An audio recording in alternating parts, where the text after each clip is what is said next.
Stop! If you think hybrid car batteries are expensive, wait till you see what's cooking in India right now. And no, it's not curry, air horn sound. I'm Vinayak Gupta. Spill the spicy tea on Victoris hybrid battery local production, why your wallet might actually survive the EV revolution. First, let's play a game. How much do you think a hybrid battery costs? $3,000? $5,000? Wrong! Try the price of a decent second-hand scooter. Cash register sound. Victoris is making these batteries locally in India. That's like finding out your favorite pizza joint is now in your backyard. With free delivery. Pizza emoji. Doorbell sound. Now why does local production matter? Imported batteries are like ordering pizza from Italy. Yummy, but you'll be broke and hangry by the time it arrives. Cheaper, fresher. You can actually afford extras. Victoris is slashing costs by up to 40%. That's not a discount. That's a Black Friday brawl in the battery aisle.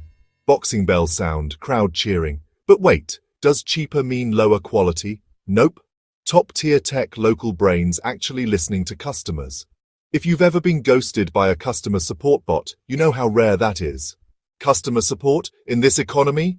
SpongeBob voice. And the impact? More people can afford hybrids, less pollution. Flex on your neighbor with that shiny EV. Plus, local jobs. So your cousin Vinay, who's always between jobs, might finally stop borrowing your Netflix password. But here's the kicker. If these local batteries take off, the big brands have to up their game or get left in the dust. Imagine a world where car batteries are as cheap as your monthly coffee addiction. Coffee slurp sound, zoom on empty wallet. So what do you think? Would you trust a locally made hybrid battery? Drop your hottest take in the comments. Yes, I read them all, even the weird ones. Smash that like button if a car repair bill ever shocked you. Subscribe for more spicy takes. Turn on notifications so you don't miss the next big thing. Wait, did you catch the hidden meme in this video? Rewind and comment if you spotted it. I'm Vinayak Gupta. If this video doesn't go viral, I'll personally eat a Victoris battery. Okay, not really, but you get the point.